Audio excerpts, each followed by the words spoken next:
মসজিদে প্রবেশ করার সময় সুন্নত মেনে প্রবেশ করা হচ্ছে জান্নাতি লোকদের আলামত, অর্থাৎ তারা হচ্ছে জান্নাতের অধিবাসী বলে রাসূলুল্লাহ সাল্লাল্লাহু আলাইহি সাল্লাম বলেছেন। মসজিদে প্রবেশ করা সুন্নত অনেক মানুষই জানে না। আপনার একটা শেয়ারের মাধ্যমে লক্ষ কোটি মানুষ জানতে পারবে মসজিদে প্রবেশ করার সুন্নত এবং মসজিদ থেকে বের হওয়ার সুন্নত, আর মসজিদে ঢোকার কিছু আদবও রয়েছে। আজকে আপনাদের সামনে কথা বলবো মসজিদের আদব এবং মসজিদে প্রবেশ করার কিছু সুন্নাত নিয়ে। চোখ নিচু করে আল্লাহ তাআলার ভয়, ভীতি, ভালোবাসা নিয়ে মসজিদের দিকে গমন করা, মসজিদে প্রবেশের আগে জুতাগুলা খুলে নেওয়া, মসজিদে প্রবেশের সময় প্রথমে বাম পায়ের জুতা খুলবেন, তারপর ডান পায়ের জুতা খুলবেন, ডান পা আগে প্রবেশ করাবেন, তারপর বাম পা প্রবেশ করাবেন, অর্থাৎ দুরূদ শরীফ পড়বেন, দোয়া পড়বেন।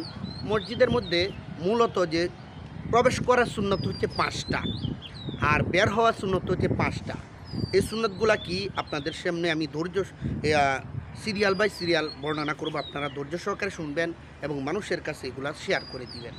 মসজিদে প্রবেশের সুন্নতের মধ্যে প্রথম নাম্বার সুন্নত হচ্ছে বিসমিল্লাহ পড়া, অর্থাৎ আপনি কোনো কাজ করতে গেলে বিসমিল্লাহ তো পড়তে হবে, অর্থাৎ জুতা খুলবেন, জুতা খোলার সময় তো বিসমিল্লাহ পড়তে হবে, জুতা খোলার সময় বিসমিল্লাহ পড়তে হবে না, বিসমিল্লাহ পড়বেন। বিসমিল্লাহ পড়ার পরে আপনি ডান পা আগে মসজিদে রাখবেন, বাম পায়ের জুতা আগে খুলবেন, তারপর ডান পায়ের জুতা খুলবেন, খুলে আগে ডান পা রাখবেন, তারপর বাম পা মসজিদে প্রবেশ করাবেন।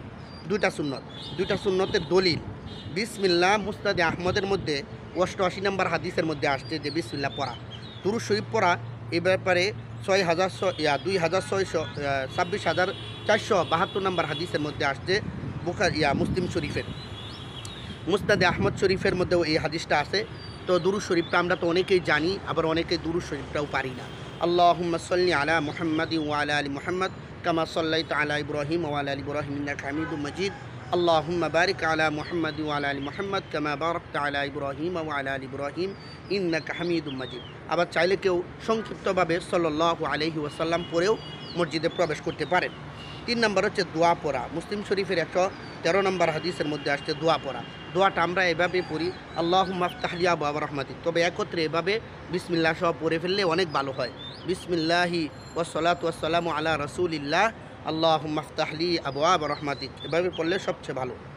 তারপর ডান পা আগে রাখা, বুখারী শরীফের 426 নম্বর হাদিসের মধ্যে আসছে যে ডান পা আগে মসজিদের মধ্যে রাখা।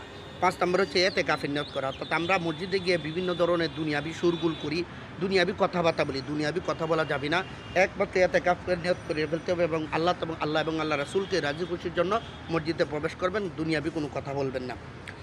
বের হওয়ার সময়ও আবার বিসমিল্লাহ বলতে হবে, বিসমিল্লাহি ওয়াসসালাতু ওয়াসসালামু